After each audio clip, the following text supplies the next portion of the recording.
Hi, this is Eva for Once Upon a Timeline. Welcome, everybody. I hope everybody's doing okay with the COVID thing. It seems like a lot more places are going under lockdown now. Um, I heard one of the top trending searches is how to cut hair because they've closed a lot of the hair salons. I know that they did say that that was non-essential here. Um, I don't know it. I don't know what's going to happen with all this thing, but I do think it's interesting that Trump is already saber rattling to have it open by Easter. I think that's kind of a foreshadow. Um, this timeline really loves its controversy, and he's like a classic example. He's always saying things that rattle the cage all the time, irk a bunch of people, saying ridiculous things. I'm kind of guessing that maybe what'll happen is he'll pressure people to reopen.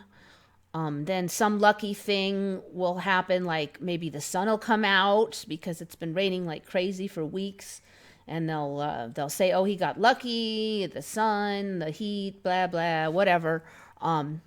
So that he can still take credit, but yet other people can still say that he shouldn't take credit. It seems like that's kind of how it is. There's always like a bone for each side. So I'm kind of suspecting that, but there's a lot of people out there that have businesses that are shut down. Luckily, since I work for myself and the post office is still open, I can still ship. But, of course, sales are way down for me. Let's see who all's in here. Kiyokukmani, Shari D, David Kent. Not too many people. Moonlit Illusion, David Cook. Yep, it's been slow the last few weeks. I think people are really distracted with the virus and stuff. Kai Lucas Zachary is in. See what you guys, I've seen a green squirrel twice in the last week and I didn't have my camera. You better get it. Actually I read that and I did a real quick Google search and I don't see anything about any regular looking green squirrels, so that's pretty interesting. Yeah, we've done the purple ones. They found a few purple ones, which again I think it's kind of a Emmy trolling us because the purple squirrel is supposed to be like the thing you can never find, and then two of them show up. I don't have a ton of Emmys. It's actually been pretty quiet the last 2 weeks. Nothing is making sense in this area. There's a 10 p.m. to 5 a.m. curfew. No idea why. Yeah, I've been going around saying that I don't get it with the curfews. I'm kind of a libertarian, so I already don't like having my rights taken away. But I don't really see a point to a 10 p.m. to 5 a.m. I don't see a point to any curfew because the virus does not prefer the nighttime. And like I've said many times, squishing everybody into a smaller time frame when they can go out is just going to make people contact each other more, and it's just going to spread the virus more. So it has been very quiet here after dark. We don't have a curfew, but people are going home. It's quiet. There hasn't been a lot of problems. People still will have to go out at night because there's probably, I would guess you've got, hospital workers and other infrastructure workers that are still going to have to go out. I mean, I'm assuming the hospital doesn't shut down at dark. So it's not like the police can automatically pull you over if they see you on the road because they won't, so I don't see what the point is then. If you have the curfew, people could still be out. I don't know. It just seems really weird, and I really don't like that kind of casual removal of our rights without really good reason. Green squirrels. Vladimir Klitschko. It sounds familiar. He's now Wladimir? Wladimir? No way. Okay, I'll check that one.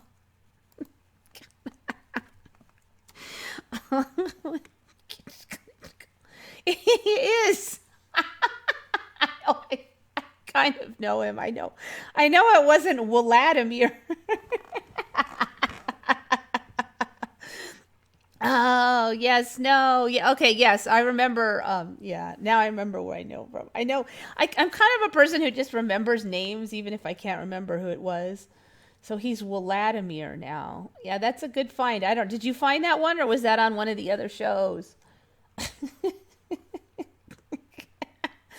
Oh my gosh, that's funny.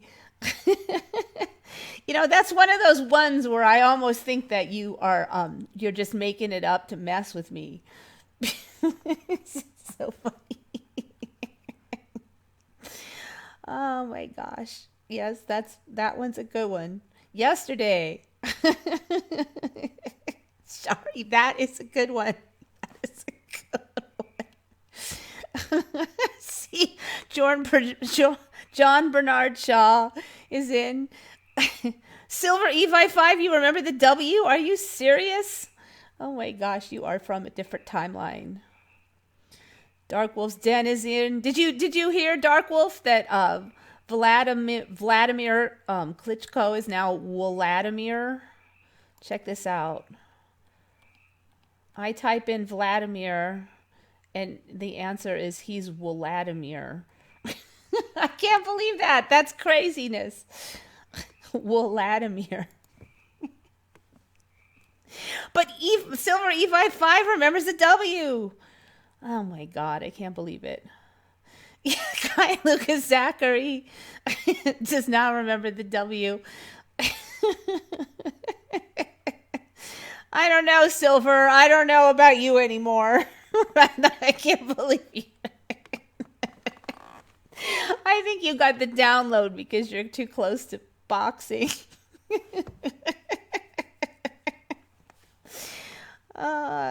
That one, I don't know.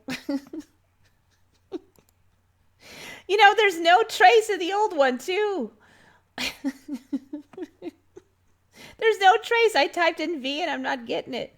Let's see. Search instead for Vladimir. Let me try that. All right. I tried search instead. Vitali. Klitschko's father. Huh. I didn't know that one, so I don't think I could have confused it. Somebody remembers. Take a picture with Vladimir Klitschko's championship belt from the Klitschko Museum. Oh, some people still remember it.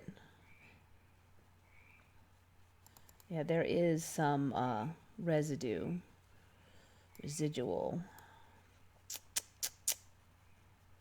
I don't know if this is going to load.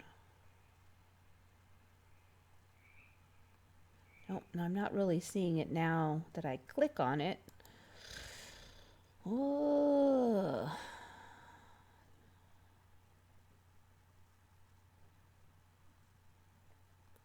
Indian Times. Oh, there's some, but Vladimir.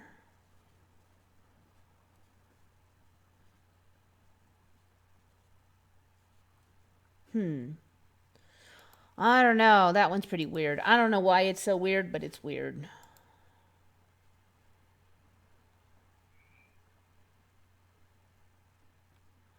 Does anybody else remember Vladimir?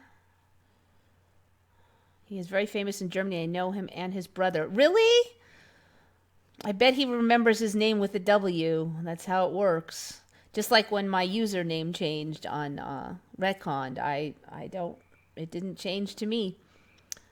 I got resident for Vladimir and I put on Facebook if you want I could send it. There is some stuff on there. Klitschko. Yeah, the spelling seems a little bit long, that last one.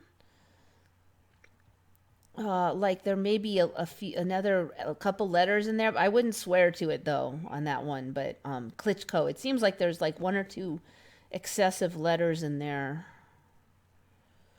Let's see who else is in. Phil Cantu is in. Intrepid. Heart's Truth. I think I got you.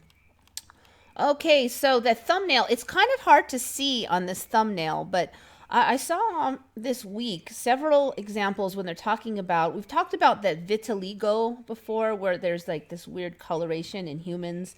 And we've talked about the Blaschko's lines, where they say that humans are born with a natural patterning. But that's been kind of ramping up a little bit. And so I stumbled into this one. And basically this is, now they're talking about humans having Piebaldism. And that's when we saw like the deer with the weird splotches of color, and they called it piebaldism. But now they're saying humans can have that. And I don't recall seeing any human piebaldism before. It was only the vitiligo. Okay, so now humans do have piebaldism. And I saw several examples in sentences where they, one sentence where they said coloration, I think it was a dog or some kind of dog or something, like a cat. Yeah, it was like a cat, comparing us to having colorations like a cat. And then I stumbled into this one where this is piebaldism, and it showed this baby. Now, it's not as clear as I wish, but basically this baby has this weird splotch on his stomach, which is the same shape as this, I think this is a hamster. Basically, they're saying the same genetics abnormality causes the hamster patterning, which is a triangle on the stomach region and a line on the head of white. And this child also has the splotch in the stomach region. And it's not as clear as I'd like, but the child also has a very light stripe on the head, just like this hamster. And so this scientific article puts them side by side, basically that these humans are having hamster colors, which just wait, dark wolf, pretty soon they'll be wolf colored people, and you should be happy. Let's see, I got residue for Vladimir, blah blah blah. Yeah, I have no doubt there's residue for Vladimir. I mean, it was Vladimir for me for a while, huh? For a while, but originally it was Vladimir, so it's like an old ME for you. I have never heard of that one.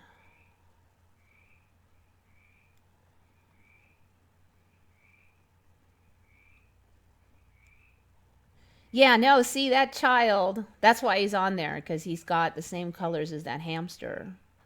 I want to be wolf colored. Yep. Just wait, just wait. The ME is working on it. Although who knows if the ME will give it to you or somebody else.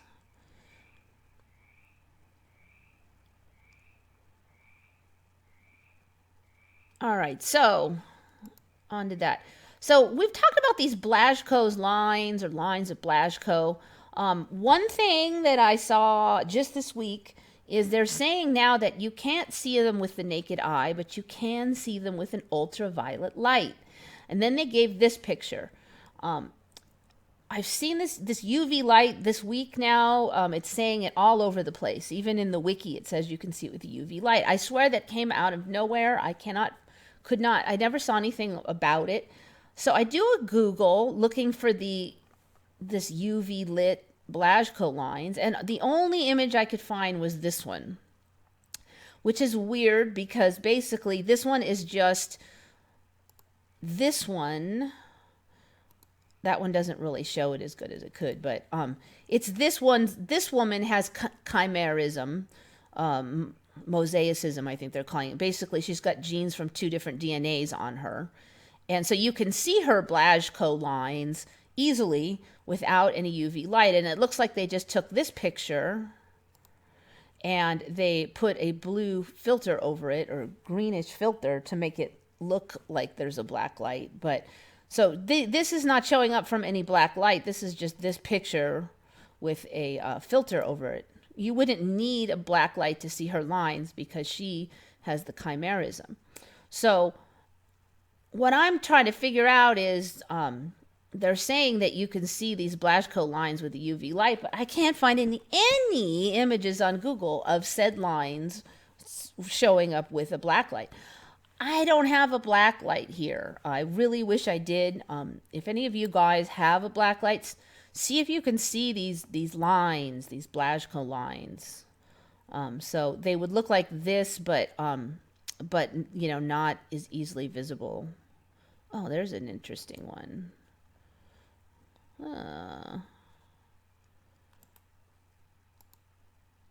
Whoop. You're not going to tell me what that is? I just saw it. Now I have to click on it, of course.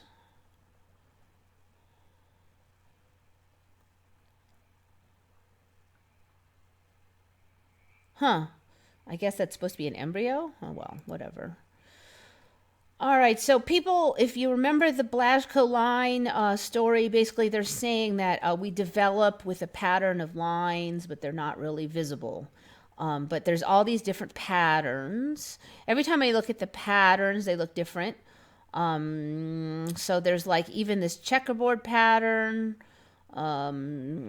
split down the middle pattern. I don't remember the split down the middle pattern last time I looked. And then the bottom half only pattern. And then they're saying that when you if you have like a skin illness, like a rash or something, it'll often follow these lines. And if you have like a vitiligo, which is when your skin lacks pigment, it'll also follow these lines. And there's different lines, so each person now could have like their own patterning, just like different dog breeds have their own different patterning, you know. So if in the case when you have different DNAs, then you in like two DNA inside of you instead of just one, then you could see the lines if one of the DNA coded for a darker skin than the other one. So that would be what it would look like. So the new thing is they're claiming you can see it under this UV light, which I think is really suspicious. See, look, this is the only image of it is this thing. So, yeah, I'm really curious if you could actually see it with a UV light. If you can't now, will you be able to see it later? What's going to go on with this thing? Because it's come out of nowhere. There was no statements about UV lines before. Let's see. I think it was this one I was looking for. Okay, so there's the image of the child and the hamster. They're saying that there's a problem with such and such gene, and it regulates blah, blah, blah, same as in the hamster. Another thing, okay, so piebaldism, what's up with that? Let me get my notes so I don't have to read the whole thing again.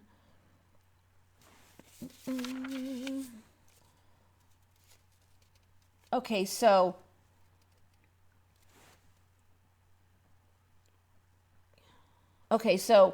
vitiligo is shoot, I'm gonna have to read it because I didn't write it down very well. One of them is you have the cells, the pigment cells, but they're turned off, and the other one is you can't produce the pigment at all. I'm like, not a huge difference in there, but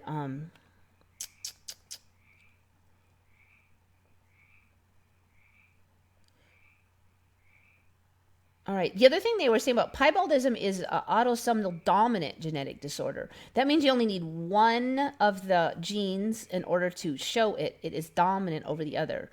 And I'm seeing a lot of these images of like white splotches in the hair now. When I was first seeing vitiligo, it was just on the skin, but now it's like climbing up into the hair, basically. So now you'll see like circles of white, circles of yellow hair, or red hair when you have black hair. Let's see. Somewhere in here it said which one was which I just read it like an hour ago, so.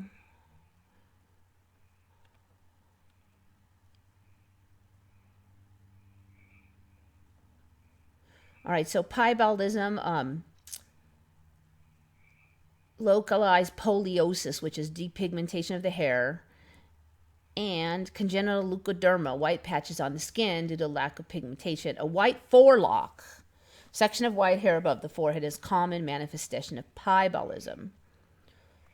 So I got a story about that white forelock thing.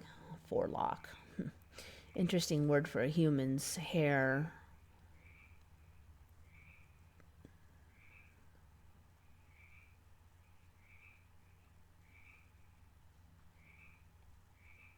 Darn it, which one was it now?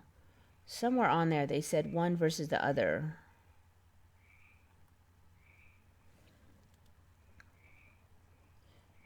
I'll have to check the wiki for it, I think. All right, so I think that's it for that page. All right, this is the story that I immediately thought of. I don't know if you recognize this woman. She's a little bit well known on TV. She's Stacey London, and she was the long-running host of the show called What Not to Wear. That's an American show. I'm not sure if they had that in other countries. But basically they'd have they get women on the show that dress terrible, maybe tacky or frumpy or whatever. And then this woman, and there was another guy. She had two different guys that were on the show, but they would get together and make them throw away their old wardrobe, and they'd give them money and they'd give them rules, and they would take them out and have them shop for like way better stuff. And at the end, they'd kind of have this fashion show makeover thing where they would redo their hair and everything, and it'd be the whole new you. But the main thing I wanted to say about all that is that I used to watch the show a ton. It was a great show for if you're puttering around the house, and then you could just look up once in a while and see what they're up to and just kind of listen. And so I would like half watch it, but I would watch it, and other times I would watch the whole show if I had nothing better to do. And this woman was on the show the entire run, and it was a long running show. And I saw her for years and years and years, and her hair was always black. And then towards the end of the show's run, I saw her with this white streak in her hair. And then that week, I saw her a bunch of times with the white streak. And so I thought that she had dyed a white streak in her hair, which I thought was strange because it just didn't seem like her style. It was a little bit punk rocky or something. And then after a few weeks, she commented on the show that a lot of people had been asking about her white streak in her hair. And she said it was natural and that you only could see it when she parted her hair certain ways. So I just thought it was weird, though, because I watched her for years, her show for years and years, so many episodes, and I never saw that white streak. Then all of a sudden, it was white streak every other day or every other episode. And at the time, I was like, God, how could I have not seen that, for like years? And now, again, if you plug in her name and do a Google on it, you will see that the white streak is, in at least like a third of the images. So it's not like she doesn't part her hair enough for it to show fairly often. So you can see it right there. And some of these look like they might be from the show too. So at the time, I just couldn't get how I didn't see, there you can see it there. It's split right down. So she's got the white forelock, as they were saying, for the Piebaldism, which is a dominant genetic trait. If you have one gene, you'll get it. So again, it's there.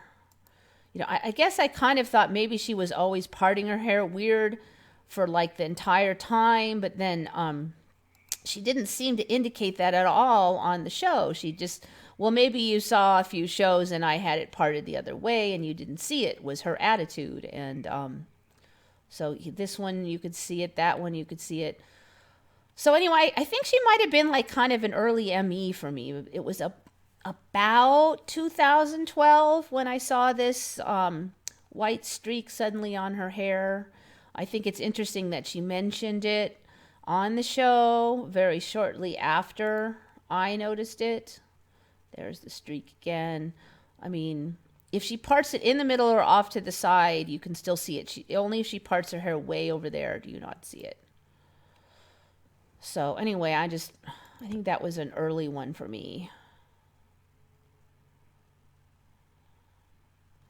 There's no way that was Vladimir. I don't care what you guys say. I've never heard of the Bogdanoff twins. I don't know. I mean, I heard of it like 6 months ago when people started talking about it for Mandela Effect weirdness, but before that, I've never heard of them.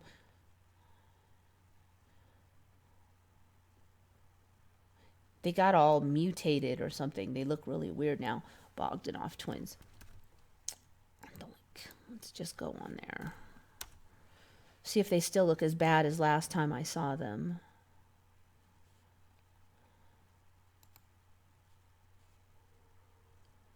Yep, they still look as bad as last time I saw them.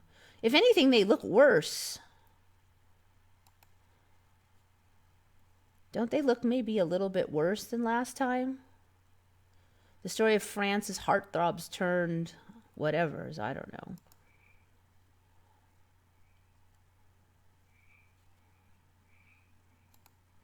There's the before and afters. That's quite a different look. They look like they've turned like half lion or something.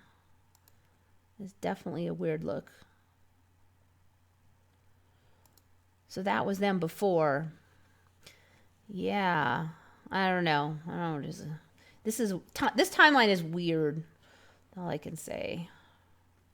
All right, so we covered that one. I wanted to do wiki. I'm pretty sure this is the one that said which is which. Common characteristics include a congenital white forelock, scattered normal pigmented and hypopigmented macules, triangular shaped depigmented patch on the forehead. See, I've never seen that before until just now with the like the forelock of hair and the white patch on the forehead. And that's what that baby had in the thumbnail. Documented in all races. Nearly every species of mammal is very common in mice, blah, blah, blah. Okay, here's where it explains it. Piebaldism differs from albinism in that the affected cells maintain the ability to produce pigment but have the specific function turned off. In albinism, the cells lack the ability to produce pigment altogether. All right, so kind of a subtle difference. I mean, I guess then you could somehow turn, if we knew how, we could turn the pigment production back on. But, so vitiligo, I guess, no, you know, that one was supposed to be autoimmune, so that's a whole nother thing.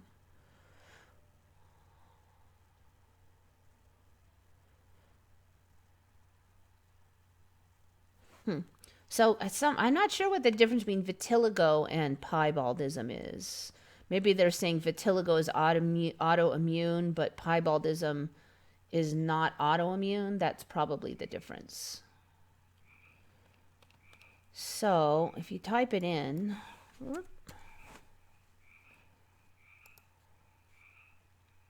you'll see a lot like this, with this, like a stripe on the forehead, and then, I mean, it looks like something out of some old superhero show or something. Again, so the white goes all the way up into the hairline now. I've just not seen this one. I only saw the vitiligo. I actually looked for human piebaldism previously and was not able to find it. Not to mention having this white stripe on the forehead like this. So, yeah, interesting. I don't know if we're going to see one like this. That one's just a drawing of types, but... So, yeah, the weird coloration continues on. There's another one. So I've also noticed just this week or so... I'm seeing somewhere like, okay, only their knees have the lack of coloration, or only their stomach has the lack of coloration, or only their like hands have it, stuff like that. So that it's getting like more specific now, the weird colorations. Oh, there's an interesting one. Wow, I don't know. Is that actually a photo? No, I don't think it is, but I suspect we'll see photos, more of them. So yeah, anyway, if anybody has a black light, see if you can see those lines of Blaschko with the black light, because I have not been able to check that one out. All right, Blaschko lines. That one's it. Let's see what you guys are up to.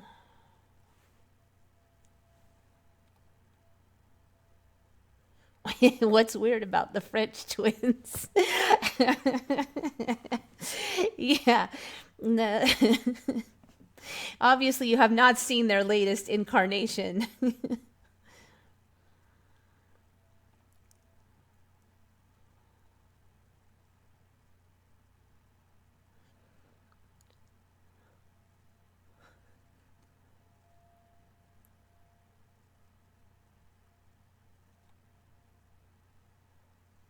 Oh yeah, Cruella de Vil. She's got that. Yeah. See, started in the fantasy.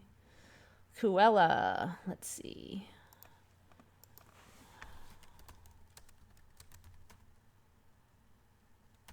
I think that's how they're doing it.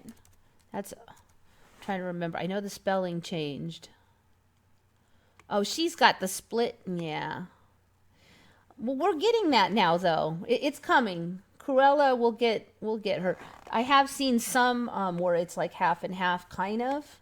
So that hair is actually not going to be that weird, I think, as it once was like impossible. Those weird superhero hair colors and stuff. I think we'll get those.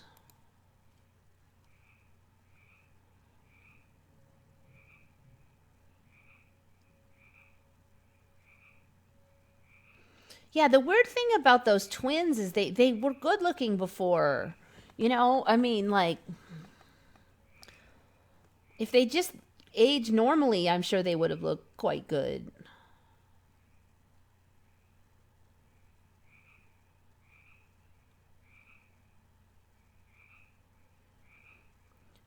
Yeah, wasn't Cruella just had a strip in the middle or something? I don't remember it being half and half. I was wondering if I was losing it, but I'm not. I'm not a big Cruella de Vil fan, but I don't remember it half and half like that. Let me look at the more images. I'm glad you brought that up because I was like, I thought it was a strip down the middle. Yeah, that does not look right. That's not how I remember it.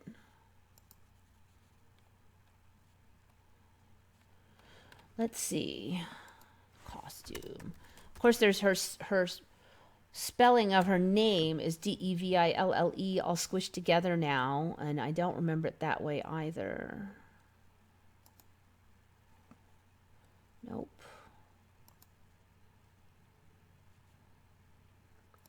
There. That looks more like it right there. Maybe with the white forelock becoming more common in this timeline, Cruella can't have something that is sort of even slightly normal. Maybe that's why she has to have half and half hair now. But see, in this one, this is a residual of Cruella's old hair, in my opinion. See if I can find any others. That might be the only one. Dang, I wonder when that changed. I haven't looked at that in a long time. Since the spelling change is like at least 3 years old, I think. That was about 3 or 4 years ago. Oh, there's only one. See, that's not how it was before.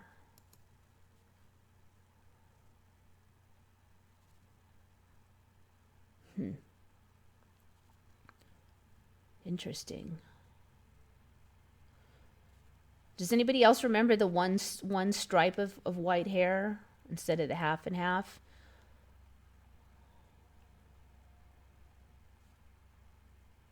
I'm only finding that one residual. That makes me wonder if it changed a while back and we just didn't notice. Because usually if something's fresh, you can find more than one residual of it. Frankly, I don't think I quite would have here. Well, see, she's got black hair on both sides and then one streak of white. So I do believe that this is a residual because there's black over here and there's black here and then the one streak. So she's not half and half, I don't think, because you can see black hair on both sides. I think if Shari hadn't kind of pointed it out, that one's a weird one. The Japanese style one kind of looks like the old version, but not really. It was like a whole third version. I think if Shari hadn't pointed that out, that would have slipped past me. That was when I saw it and I went, no, I must be remembering wrong. Which is, I still fall victim to that. I wonder how many MEs have slipped past because I fall victim to, I must be remembering wrong. It's such a quick thought, you know, it just shoots through your head so fast and then you just stop thinking. Oh, must be remembering wrong. No need to consider it any further. All right, good, good. You guys all remember. Shari gets the heads up on that one. You caught that one. What those twins are saying that wasn't plastic surgery? Well, what are they saying it was? Are you serious? They're claiming they naturally look like lion faces now. Their faces are like twice as big. All right, good. Shari remembers. Dark Wolf remembers. I think that's E55 agreeing. Little itty bitty pity shows in. Hello, hello. E55, strip in the middle. Okay, Silver, E55, you're back in our timeline now. We'll let you back in despite your Vladimir. Just in the middle of the Widow's Peak. Yes! Shari, you get credit for that one. I'm going to write that one in. More Cruella de Vlle. Come on. Cruella de Vlle. Widow's Peak is gone. It has a whole nother look with the half and half. The one strip was more of an evil look. Now she looks more like kind of clownish. It just doesn't have the same feel to it to me. Where it just looks more goofy now. Inconspicuous name remembers. All right, does anybody remember half and half? Because I'm not seeing anything. Cruella de Vlle, yes. Well, there's a lot of versions of that spelling now. There's been a lot of disagreement. Dawn Hollyfield remembers one strip. White strip, Heart's Truth, one strip. It changed a while ago. Oh, you mean the spelling. That Cruella looks better than the real one. Actually, I think now what we have for the spelling is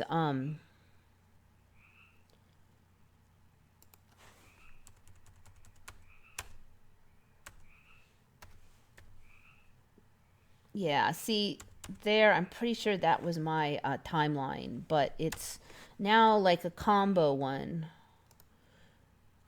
They're all squished together, I think. Oh, no. Nope. It's this one now. Okay.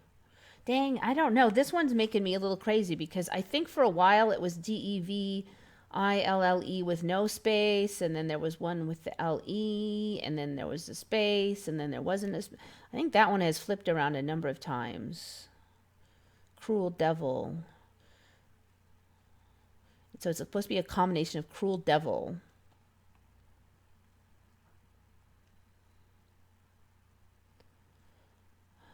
Okay, so it really is DE space VILLE. And there's a punk band with DEVILLE here. Northern Ireland. Not like I've ever heard of them.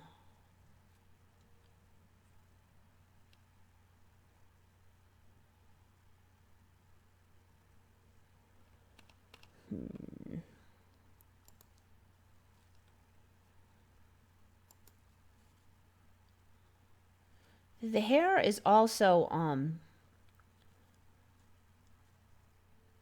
it's more like crazy than I remember it. She looks I remember it being a little evil looking, but a little more beautiful looking, you know, beautiful evil. It's sort of just crazy now.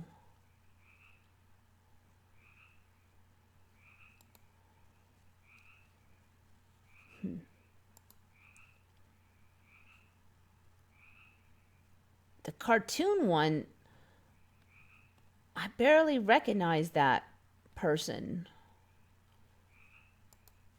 See, she's nasty looking in there. She's ugly. I remember her being portrayed as fairly good looking.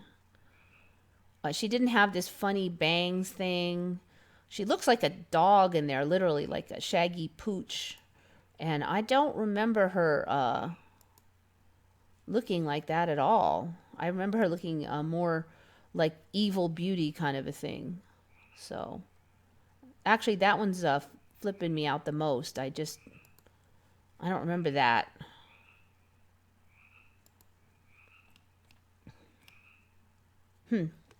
Okay. Anyway, that was a good find, Shari. Oh, Kiyokugmani, we're kicking you off the timeline. Sorry. He remembers half and half. Kyokuk. You are in the minority on that one. Oklahoma City bombing, the year has changed, 94 to 95. I'm really not that great with years, so I just can't say on that one. There's times when, like if I knew what year I was in school, then I know it has to have been that year. But I don't remember it in the Oklahoma City bombing. Things are changing so rapidly. I agree overall, but I have to say this week has been a little bit quiet for me.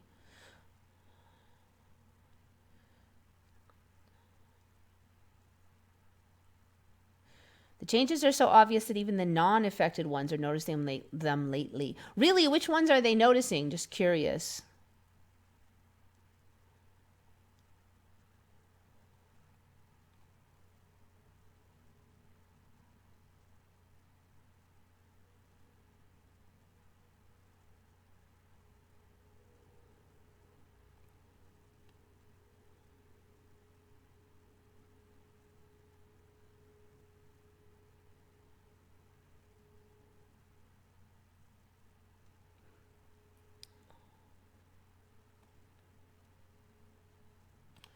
All right.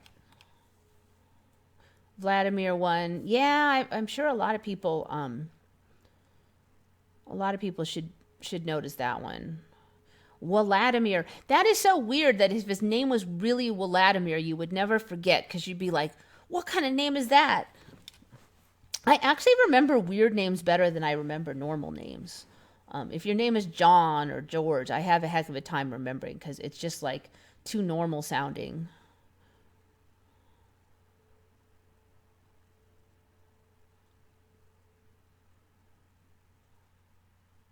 The end of We Are the Champions. Yeah. John Hopkins is now Johns Hopkins. Yeah, that's ridiculous. Yeah, if Putin turns into Vladimir, I'm sure that there'll be a lot of snotty people saying it was always that way and you just weren't paying attention.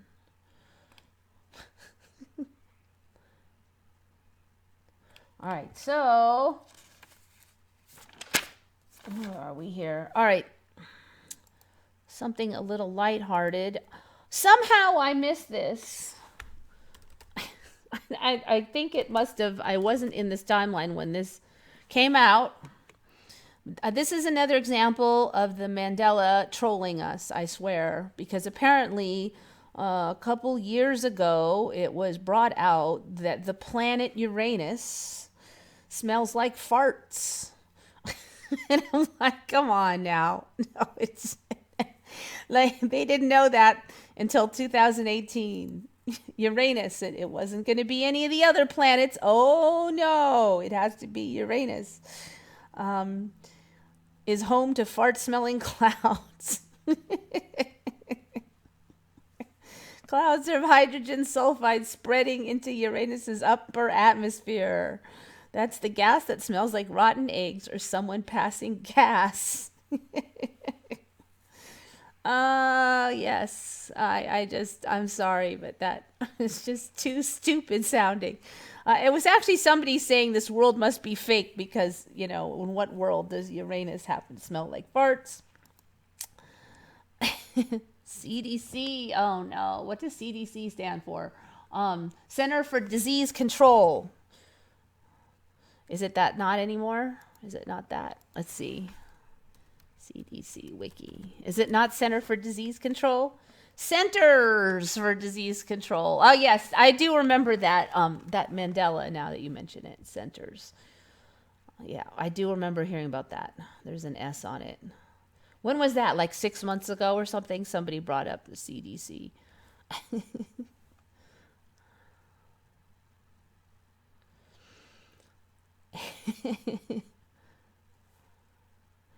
I just Googled Putin and it tells me it's Vladimir. No, it's not. Come on.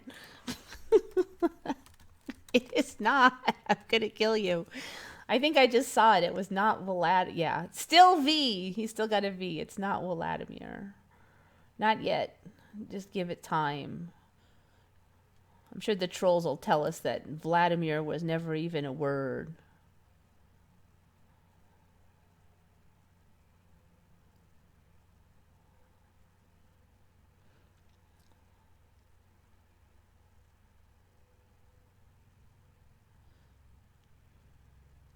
So yeah, no, Vladimir Putin is still Vladimir. More than one center. Yeah, yeah, I know. I know. When it came out, I was like, what? Why would you have more than one center if you have an organization? Each state has a center. I use German Google. Oh, well, who knows then? I don't know. Maybe the Germans were more powerful in this timeline, so the W is in more places.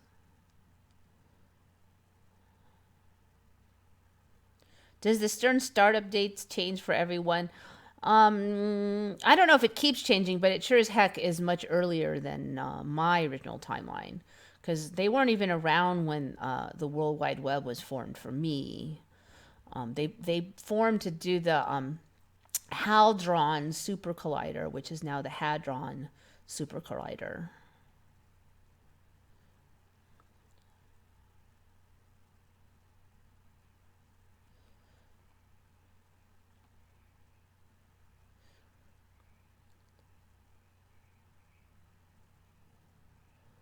Okay, so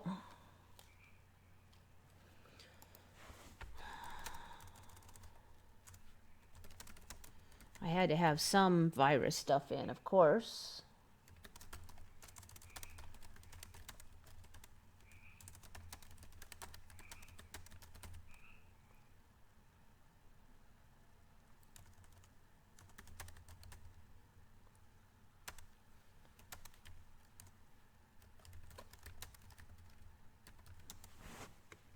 Whoops, you know what? I don't want to move off of that one.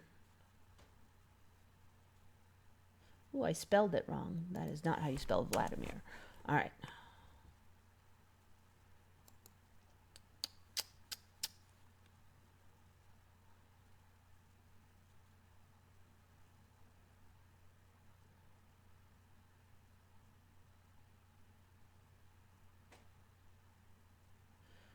I should have pulled this one earlier. There's a certain sentence I'm looking for in here.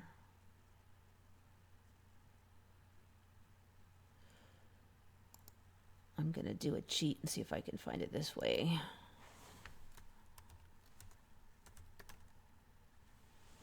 Really? It's not in there? All right, it has to be from Get Pocket, apparently.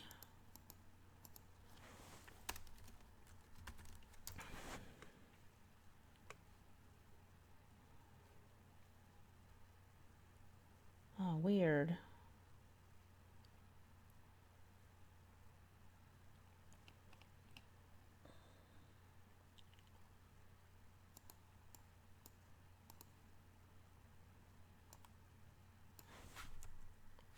Can't find the article I saw. It's from getpocket.com. I'm not... All right, maybe it's under here.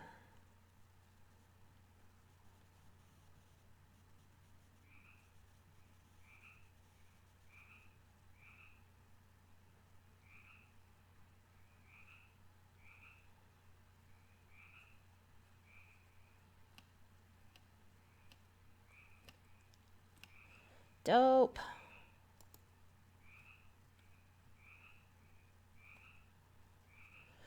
All right, so well, basically, somewhere on here, they were explaining why the coronavirus makes us so sick. And what they were saying was that because it is a novel virus, that our immune system overreacts. And most of the damage caused by the virus is actually our own immune system overreacting and damaging the lungs. So most of the lung damage is our own stupid immune system, which I've talked about this before. Weirdly, I can't find that sentence now.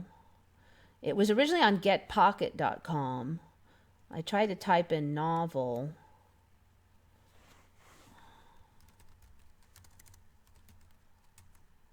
Maybe search is not working at all, is why I can't find it.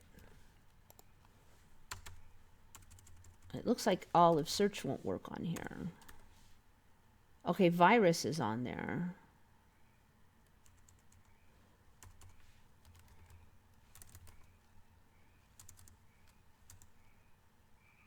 Oh, weird. The whole word novel is not even on there now. Yeah, weird. Okay. 5 questions answered. Weird. It's got the exact same title.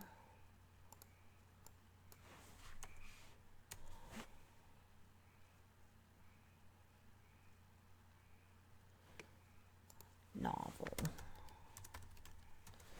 I want to have the word.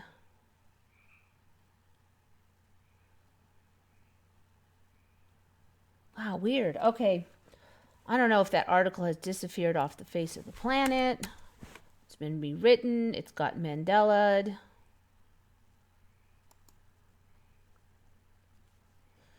But the whole story was...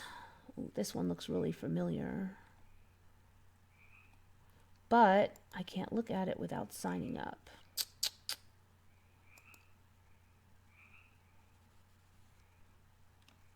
Let's try this one.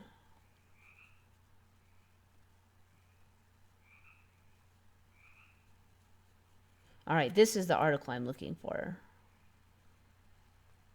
All right, here we go. The real challenge, however, is to the host as it tries to... They're talking about novel viruses. As it tries to figure out how to adjust to an invasion from something completely new, the immune system overreacts.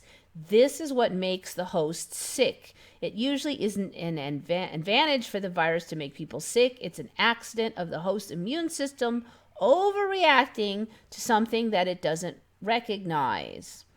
Viruses that have been in a host for a long time are less likely to cause disease. For example, HIV jumped into humans from wild primates in whose bodies it wasn't causing any disease. And then they're talking about, in mice, a herpes virus prevents infection from the plague bacteria. So basically they're saying is, this is an interesting storyline and one I've been kind of covering when I was talking about how they were giving prednisone to people who have strep throats and saying that it actually has relieves the symptoms faster and does not extend the length of the infection. You would think that giving an immune system blocker would be a big problem, but apparently not. So again, we have this immune system overreaction thing here. So according to this spiel, which I'm seeing more and more of this storyline, is that the virus is not really as much of a problem as your own stupid immune system going crazy. So very interesting spin on that one. They're specifically talking about viruses like COVID. Now, you may have noticed, perhaps, that when swine flu was here, they never said novel swine flu. I don't remember them ever saying novel swine flu. Now, if you look back in the literature now, you'll see those terms often, novel swine flu. And then the last 2 months, we've heard a lot, especially even the last month, the novel coronavirus, the novel virus, the novel COVID-19. But they really love that word novel. And it sounds to me like they're angling to basically say when a virus is novel, there's a special immune system reaction to it, like your immune system is extra stupid. All right, and then I also ran into this one.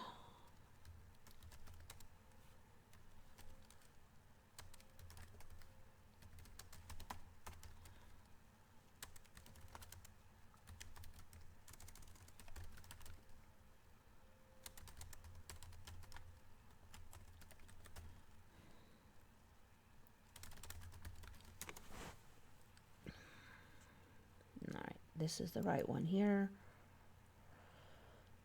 So when I heard that thing about giving prednisone for strep throat, I was very curious if I was going to see that spreading. And I'm not at all surprised to see that I'm starting to see it now with COVID-19. COVID-19 considers cytokine storm syndrome and immunosuppressant. I've only really heard about cytokine storm in the last year. And basically, it's kind of the similar thing that we've already been talking about where your own body kind of gets in this overreactive spiral where it overreacts, damages a lot of tissue. The tissue damage elicits more immune system response, and there's like a spiral, and they call it cytokine storm was the word I had heard for a while now, but now it's cytokine storm syndromes. So apparently there's an S on there. There's going to be more than one kind of these cytokine storm syndromes, according to this S. There used to just be cytokine storm, but now it's storms, syndromes. So they're basically making an argument here that the people who die from COVID-19 may well be having a cytokine storm response, a cytokine storm syndrome response. So they're suggesting that if they're really spiraling, that you give prednisone. Big surprise. So here we have somebody dying from the novel coronavirus, and you're going to give them prednisone, immune blocker, because they're arguing that cytokine storm syndrome might be what really did them in. Your own stupid immune system killed you. So, we've been hearing a lot about inflammation the last few years. It's like the code word for everything that's wrong with you now is inflammation. So this kind of fits in quite well with that storyline. If you have overreactive immune system and inflammation, probably going to start to say that it's more likely that you'll have these additional problems like cytokine storm syndrome, your immune system being out of balance, that kind of thing. So it seems to be the storyline we're heading to. And I was talking to some people about this because a lot of people were saying that it's really scary how there's all these autoimmune syndromes. But I was thinking, though, that when you really look at it, it moves the power away from the virus and it moves it to us. We have the power now. We don't know how to use it right. We might be unbalanced. We may screw up. But now the power is in us. So I feel like it's lining us up for simpler solutions to problems where it's not, the virus won't kick your butt. You just have to get your body in balance. And once your body is in balance, then the virus can't get you, strep can't get you, because you'll just kick its butt if your immune system reacts the way it naturally should. So I think this lines us up for basically, then they can just say, oh, you just needed to eat less weed, or you needed to do blah, blah, blah, to get your immune system in balance. So that's going to be, I think, the storyline for the future is ways to be more balanced. Then you'll have your full power, basically. It just seems like we're really going that way.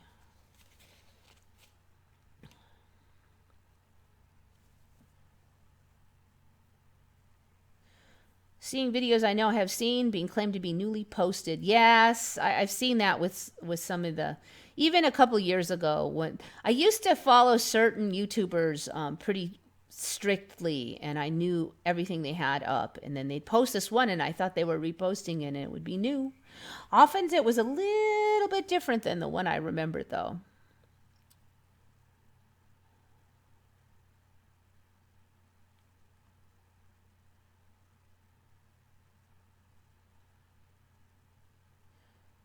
Has anyone else got notifications from YouTube that disappear but show up on the channel 24 to 48 hours later?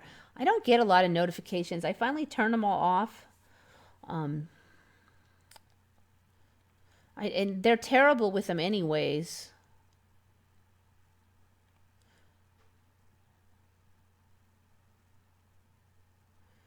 Don Hollyfield's off. Take care. Stay safe.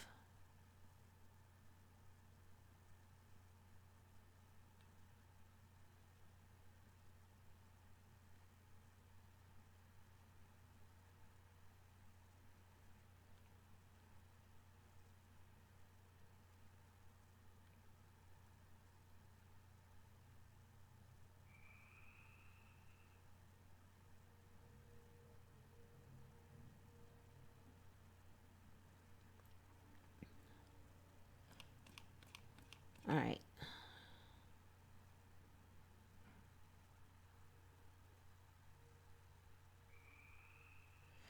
My mother was getting immunotherapy drugs for cancer, which created severe arthritis. They gave her prednisone. Well, see, now arthritis has always been your own stupid immune system attacking you. So it makes sense to give prednisone for that.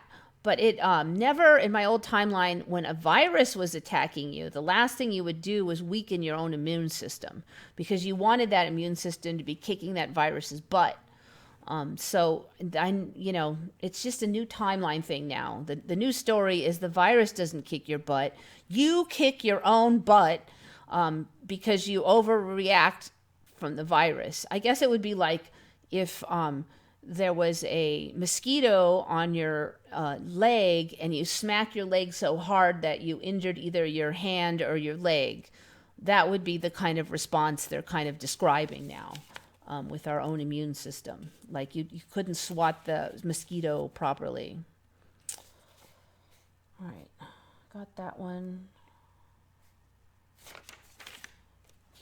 So one of the things I've kind of noticed about COVID is not only did the stories change every 5 seconds, and even by the professionals, the so-called experts, but, first there was a bunch of stuff going around that COVID-19 only could attach to lung tissue because that is all its mechanisms were capable of. All right, so somehow it had to get into your lungs, get sucked down into your lungs. But then they said if you touch your eyes, you could get it. So, like, say it was germs on your hand and you touch your eyes. So then I was a little confused. I'm like, are they saying that the fluids kind of wash down into your lungs? How does it get from your eyes to your lungs if it can only attach to lung tissue and it can't attach anywhere else? And how is it doing that? So that was a little weird. Then they started saying, the symptoms were first it was the dry cough and the lung infection and the fever. But then they started to say like 60% of people have abdominal cramps and indigestion and all that stuff before they have any lung symptoms. I'm like, if it's just a lung disease, then how does it cause all that damage down in the intestines when your lungs are still fine and you don't have any other symptoms? That doesn't really make sense. And now they're saying like a lot of people lose their sense of smell, but they don't have any other symptoms. So they're saying if you lose your sense of smell, even you're not congested or anything, then that like 50% of people or so were getting that as part of it. And a lot of people were getting it as the only symptom they had. I'm like, well, it didn't even get to your lungs and it can only attach to your lungs. And how is it killing your sense of smell? So like, there's like every symptom in the book now. And a lot of these symptoms are ones that have been attributed to other spiritual endeavors in the past. And all. It's like every symptom in the universe now could be COVID-19. And I don't know, it's suspicious. Are we just jumping timelines so fast that the symptoms keep changing? Or is it kind of like this catch-all disease that describes everything and its uncle? Even colds have different symptoms sometimes. Yeah, but see, the colds are all... having a cold is actually a word for all these different bacteria and viruses. So it makes sense that if you get one bacteria or infection, it might have a different symptom as another. But COVID-19 is supposed to be one or maybe two viruses, and that's it. And they're supposed to be closely related. So, it makes sense that colds would be different because there's hundreds of them. But there's only one COVID-19, supposedly, or maybe two. I'm wondering if they're going to do some trick with, they say that like there's two strains and the less virulent strain is the one that spread or something like that. I'm just wondering to see how. I have a feeling that like suddenly I just can't see us having to lock down over and over again for years. And that's pretty much what we'd have to do because it's going to be some time before the virus is out of the country, with luck. And I just can't see us locking down over and over again. Somehow I don't think that there's got to be some kind of excuse for it to get better. And it may be the warm weather they'll use. I don't know if when I say they, I don't necessarily mean some weird deep state plot, but just like the Mandela in general. I just think it's happening for a reason. And, I'm not sure if it's, are we going to have perhaps a change in attitude about governmental overreach? Maybe there'll be more universal income will be more of a thing in the future.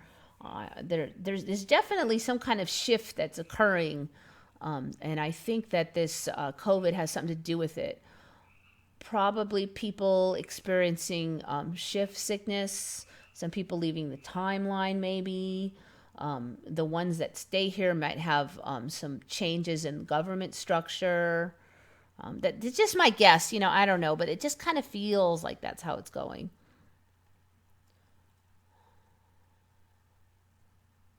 A lot of his new videos I've seen already.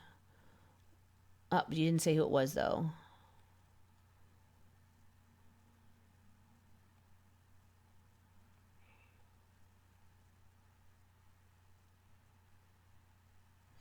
I heard from someone about living in a very totalitarian Earth for some time.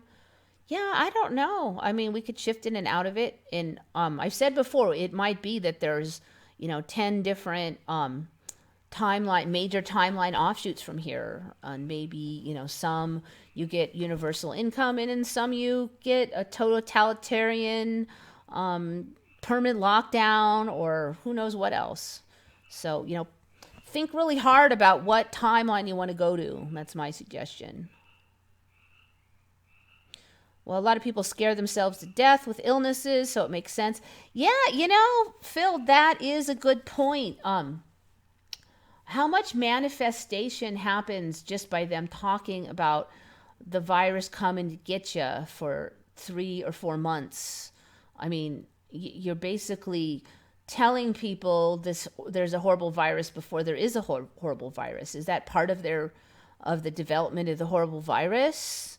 Will be the way that it shows up in some people? I mean, we've seen already that animals can just show up here and there, like new species.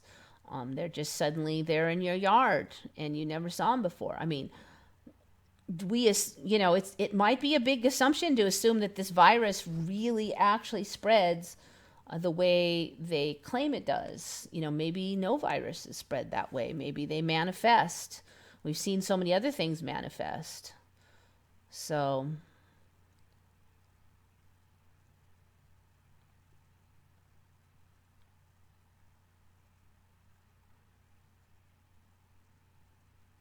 involuntary twerking, is that a symptom? I hope those people go to a different timeline than me. The death rate is something like 0.2%. Yeah, see, it's a giant unknown because they're hardly testing. I don't think that is a coincidence that we somehow gaffed our first test system and then couldn't get it online, and we have no tests, and it was all a big mistake, and now we're getting it.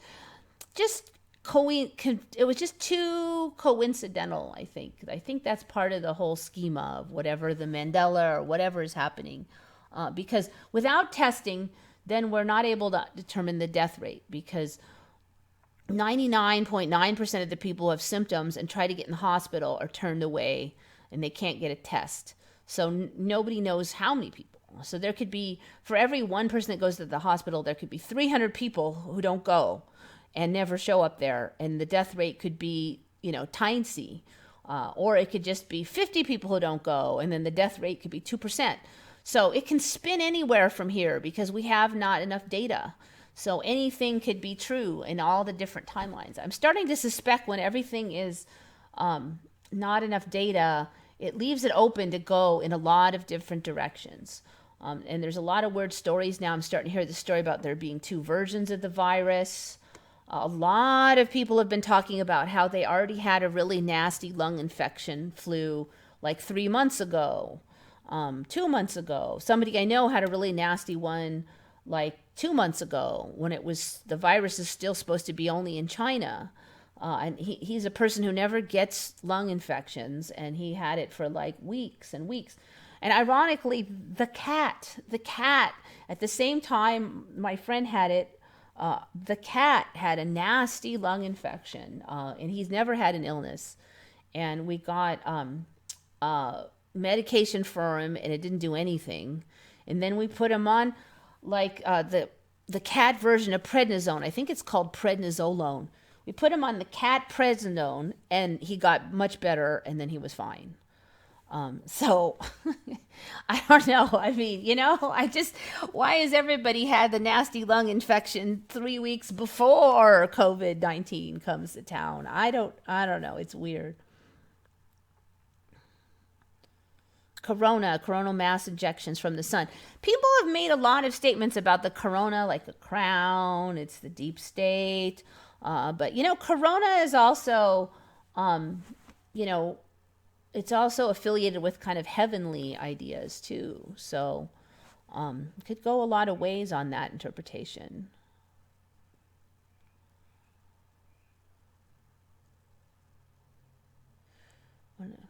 She mentioned how there would be a lot of people fed up with how government is being handled. That's pretty much the case in every crisis we ever have. We're never satisfied. So, I mean, that's a given. I think we'll see a lot more controversy. Everything that's done, there'll be 5 giant scandals and conspiracy theories with decent evidence for them this time. That's what this timeline likes. There'll be just a lot. I don't think anything big can happen anymore without like 2 or 3 really weird, interesting conspiracy theories with evidence. It just seems like the timeline loves that. I hadn't had a flu in a while, and when I would usually have stomach issues with vomiting, it was mostly flu and lung issues. Yeah. Hopefully it'll reconnect. Even really, are viruses even ever really what we always assume them to be?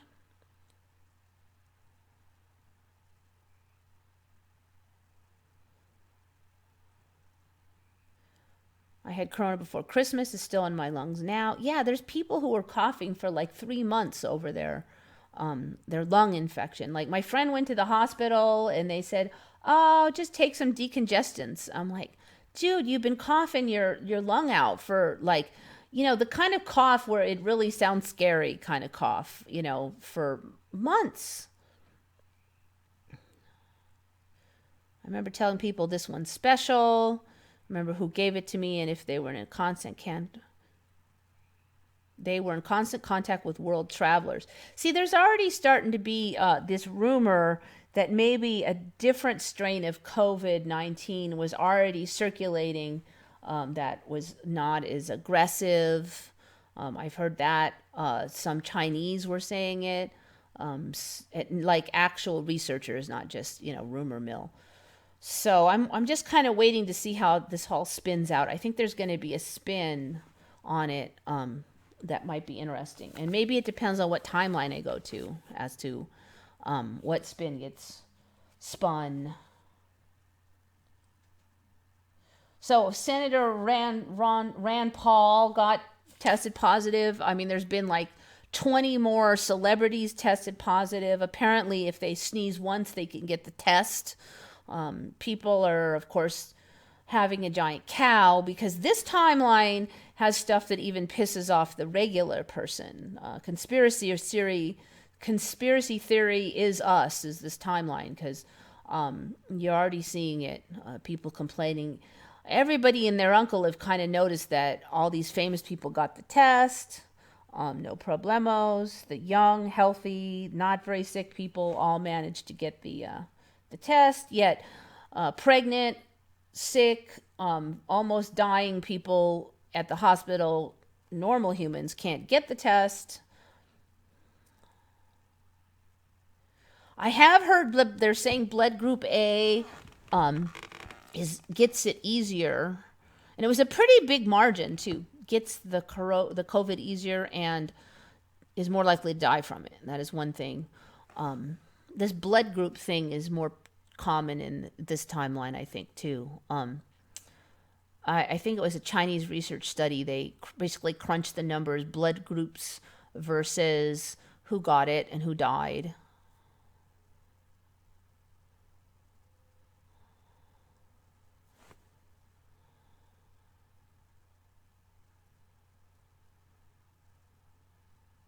The main part of the virus is mental. Don't listen to the news. Yeah.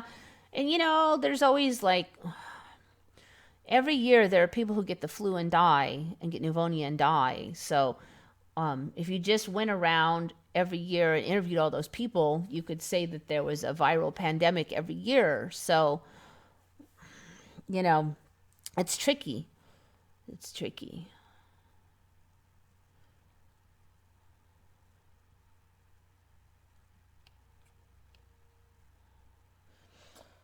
All right, what do I have left here?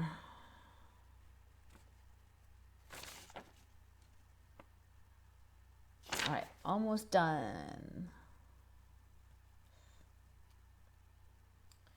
I think I may have covered this one, but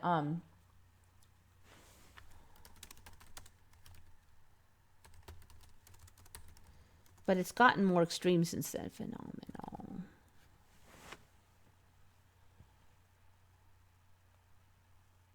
Hospitals haven't had to decide who lives and died due to shortage of ventilators before. If you assume that everything in the news is real, Italy is a lot bigger. There's a lot of sections of Italy that probably weren't there before.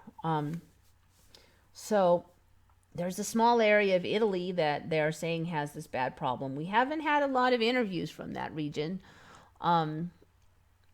They said that in that region, the death rate is up 20%. That is not a huge amount of rise. And consider that that region supposedly has a lot of older people in general. How much variation is there going to be year to year anyways in death rate from flu?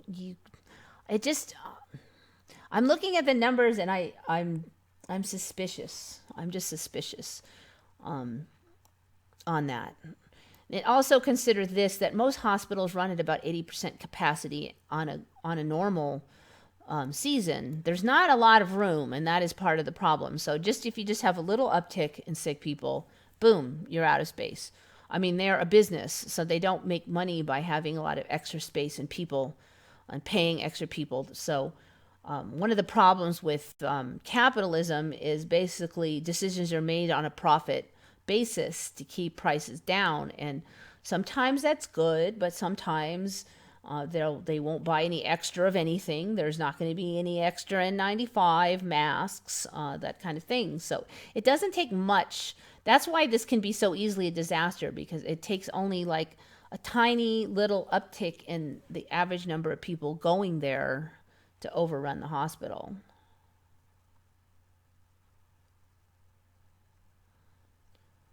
So my blood group last I checked was B. So I don't know what they're saying about blood group B.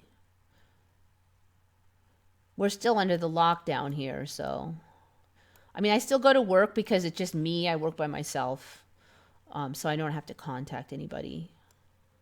So I'm just as likely to get it there as here, which is not very likely. If I get it, it's probably going to be when I'm going out to buy food, because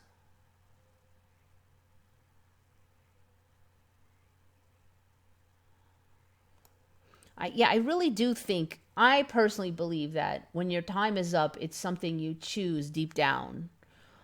It may not be something you're conscious of. Certainly there's people who never want to die and they die anyway. Consciously they're afraid to die. But, I think there's a time comes when you're done here, and that's when you're going to go. So that's why I'm not super scared of it.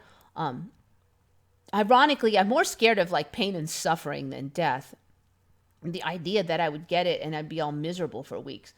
scares me way more than the idea of getting it and dying. Because if I'm going to go, I just hope I go boom. I don't want to waste time suffering. It would be such a hassle. I'd have to self-quarantine. I couldn't go to work. It might be all miserable. That actually scares me more than dying.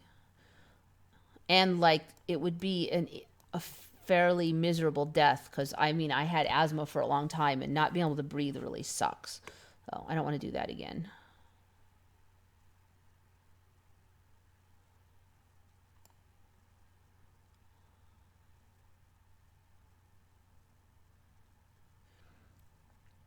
So anyway, I'm kind of looking at the numbers and percentage of deaths and like that. So far here, death rate's been pretty low, and considering they're only testing like super sick people, but we haven't run out of hospital space, so I think you would run out of hospital space. There's a lot of people out there that are like very close to death. I mean, like my friend who had some surgery, and he went in one of those care facilities. And when I went to visit him, there's a lot of people there that would die very, very easily. There wouldn't be much. And if there was just a little bit less nursing facilities or a little bit less attention paid, they could die. It's that quick. So I think that's part of what we're dealing with, is that everything is so tight that you just get a few more sick people, and then you don't have enough people to care for them anymore. The Tesla plant in my hometown of Buffalo said they would build ventilators instead of solar panels. Yeah, but can they build nurses? Because I don't think they can. When you ventilate somebody, they need constant care and maintenance. You don't just stick that tube in and then run off for 5 hours.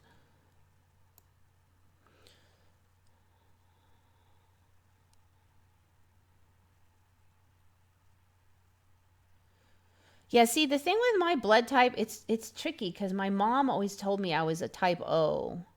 And then I went and gave blood, and they told me I was B. And I was like, no, I'm not, I'm O. But my mom was such an airhead that, I mean, she could have just been wrong. So I can't say if that was an ME, but it was weird, because she was sure I was a type O. So last time I gave blood, I was a type B. It's actually been a while since I've given blood, though. I think dying is easier. Living after this mess is going to be a nightmare. See, I don't necessarily agree that it'll be a nightmare. And actually, if it really is a nightmare, then I do kind of hope that I just suddenly keel over. But I think that we could get out of it, and it wouldn't be that bad. There's going to be some economy issues, but we have those every 10 years anyway. I don't think that the economy runs the way we assume it does. There's been a lot of times when 10,000 experts got up and said the economy was going to be ruined because of blah, blah, blah, and it never happened. Then there's economists saying our economy is ruined. Another one says we have no idea because we've never done something like this before. Yeah, I think there'll probably be some economy problems. Certain people are going to really hurt because they're going to lose their businesses. But other people will be totally fine. So, how bad it'll be is going to be depending on your situation. I mean, even in the worst recessions, there are people who are fine, and they have a job that's still selling, still employed, still whatever. Like the computer stores are doing great right now because everybody is at home, and they had to work from home, and they had to buy equipment.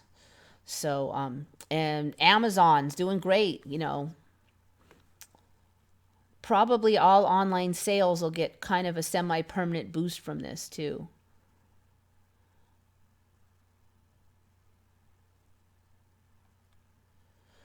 All right, so...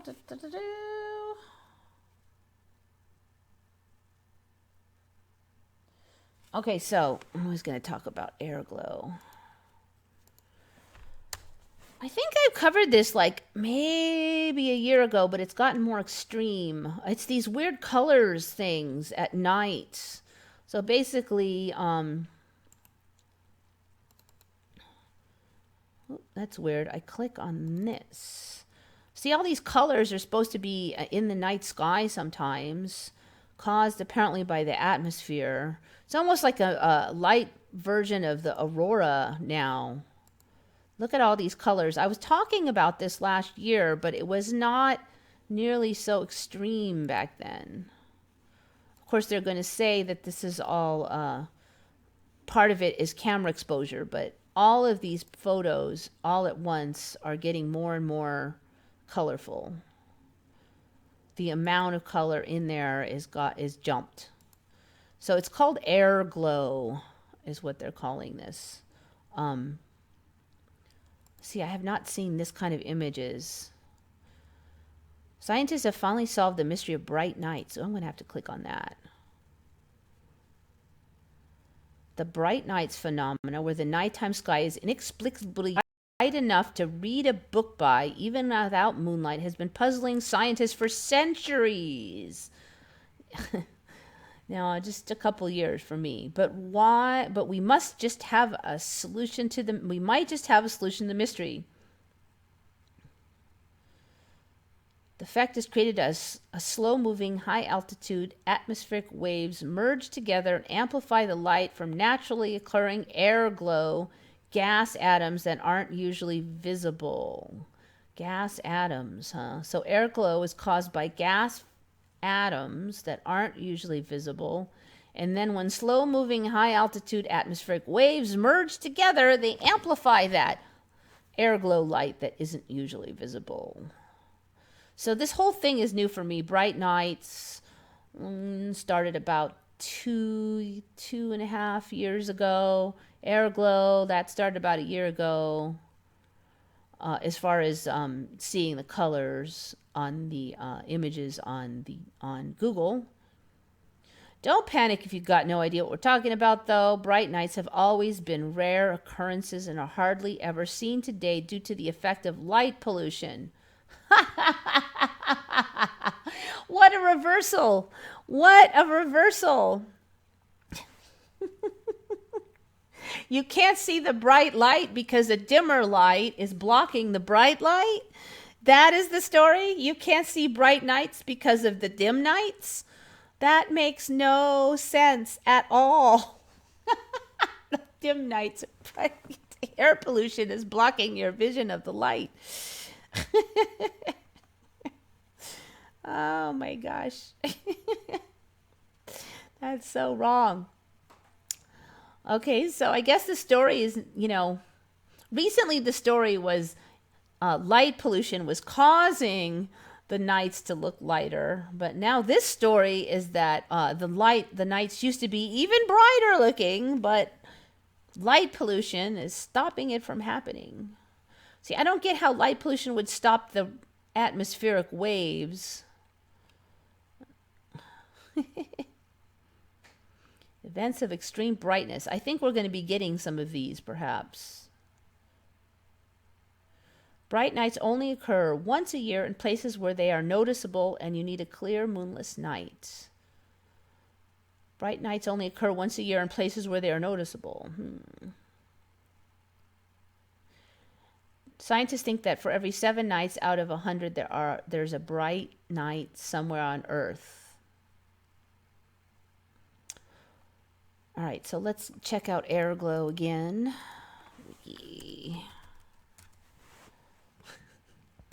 Airglow, also called night glow, a faint emission of light by planetary atmosphere. In the case of Earth's atmosphere, the optical phenomena cause the night sky never to be completely dark, even after the effects of starlight and diffused sunlight from the far side are removed.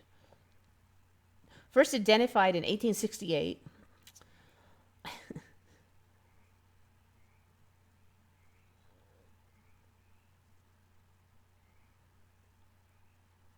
caused by various processes in the upper atmosphere, such as recombination of atoms, which were photoionized by the sun during the day, luminescence caused by cosmic rays striking the upper atmosphere, chemiluminescence caused mainly by oxygen and nitrogen reacting with hydroxyl-free radicals at heights of a few hundred meters. It is not noticeable during the daytime due to the glare and scattering of the light. That's interesting. This is a lot more complex story than last time, where they have a lot more specifics. So anyway, Airglow continues to look studly. Ironically, when I first started seeing the light nights, it was reddish. And now it actually looks less reddish in the last months. It looks just lighter, like more and more daytime-ish almost. It's too light now to even be red. So all these colors that I'm seeing here, I still have yet to see any of those in person other than reddish. All right, so I got one more. Let me see what you guys are up to.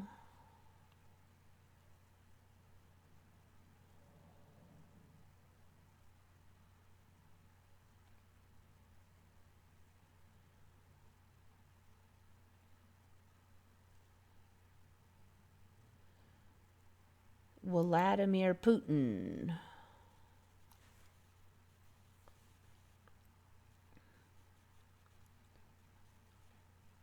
Vladimir Vladimirovich Putin. I didn't even know about that middle name. Huh, so that's, what you said, German? So I don't know, is German like, is it just like more influence on terms here? More influence on spellings, maybe?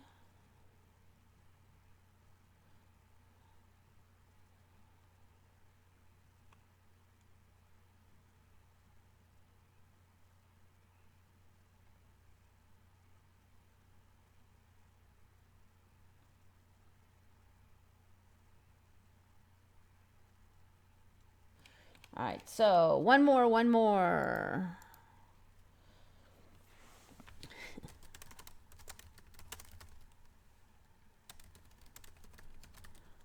Sorry, these aren't the most exciting ones. Although that one about the Uranus, I think, is rather funny. All right, so for cajillions of years, I was always hearing, and you would think that they probably had decent evidence to think that when your muscles feel sore, it's due to lactic acid buildup. But now it turns out lactic acid has nothing to do with sore muscles.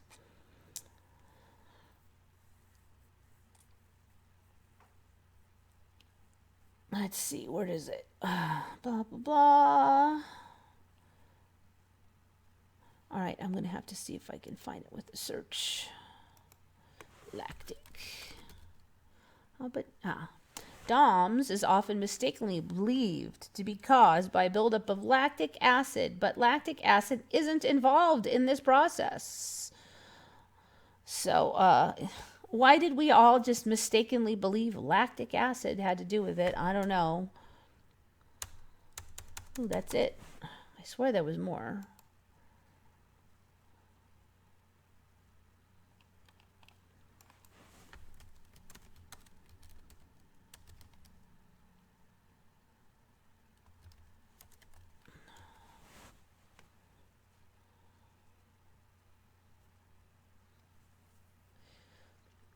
See, this is an interesting one because like half the articles still say that lactic acid buildup occurs when there's like an anaerobic metabolism.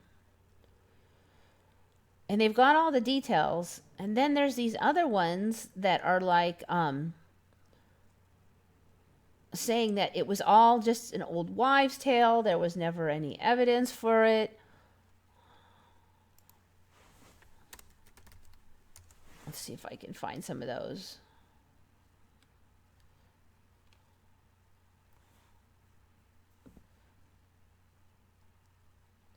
All right, so, and this is a 2013 article, so this is not like new. Lactic acid gets a bad rap, contrary to popular belief, even though lactic acid can cause a bit of a temporary burn while you're running. It has absolutely nothing to do with post-workout soreness. In fact, it's actually good. So, I don't know. It's just basically like everything you ever thought is wrong. I think that's where we're at now.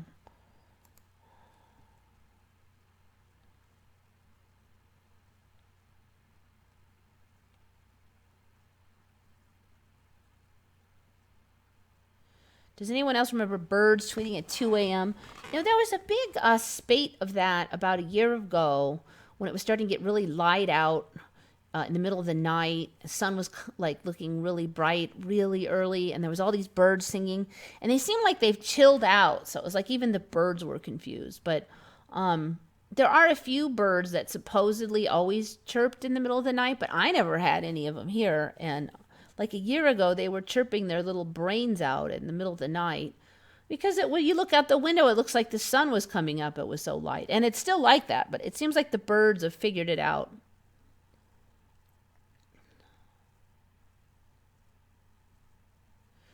I changed the language on my Google to German, and now I get Vladimir. So I think that there is then a reason why Vladimir changed to W, because there's more German influence.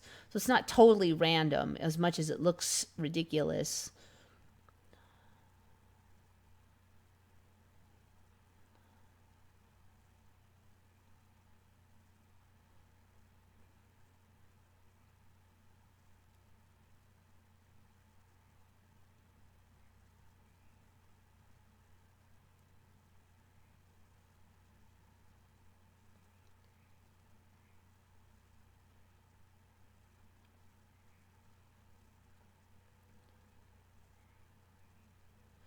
Yeah, no, it wasn't owls. Owls is one that I was used to making noise, but they're like screechies or they're hoots. They don't like twitter. Your birds missed the memo, huh? I don't know. Maybe they're new to the timeline. Ukraine was separated with Russia by the Urals. 100% positive. Then the war in Ukraine, and boom. Yeah, no, that whole area there is so different. It's so different. It's even hard to remember how it was before. I mean, you know it's all wrong, but it's just like Europe is such a mess. I mean, some countries are that were tiny or huge. Countries that were like India was way bigger for me. India was a really big country. I used to look at India and go, that country, when I knew it was populated, heavily. I'm like, when that country gets its crap together, it's going to kick butt because it's huge. It's all these people. They're hardworking people, but it's not that big anymore. It's not.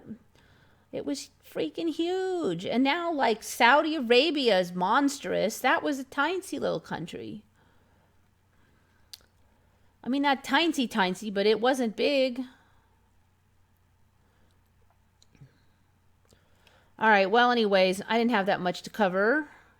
So I don't know if the Mandela is working really hard on this COVID thing or what, but there hasn't. I actually thought there would be a whole bunch during this episode, and I've had more time to look for them because I can't do anything else besides go to work and stay home because everything's closed. So I thought I'd find more, but I just haven't. It's been quiet. All the energy is spiraling around the virus thing. I don't know. They are disinfecting the pyramids. Are they even letting people in there? I guess so. All right. No, I think I'm done. Sorry I didn't have a ton for you guys today, but I had some few. Hopefully you guys, try to, not get too sucked into the fear porn. I mean, and I'm not saying I know there's no reason to be fearful, but, well, I kind of am. Basically, fear will never solve your problems. So the more you kind of get sucked into all that, it just lowers your immune system and stresses you out. So just, whatever it is, you just try to have confidence in yourself. Take it day by day. Right now is okay. Tomorrow there'll be challenges, maybe, or maybe there won't be. Maybe there won't be half the challenges you fear there'll be. So, try not to get sucked into the negative vibes, because it never helps you anyways. Even if you do have a problem later, being afraid of the problem for 2 months before it happened will not put you in a better position to deal with the problem. So, be cautious, be careful, but try not to be too fearful. This is Eva signing off for Once Upon a Timeline. And think good thoughts, everybody. Thank you for coming.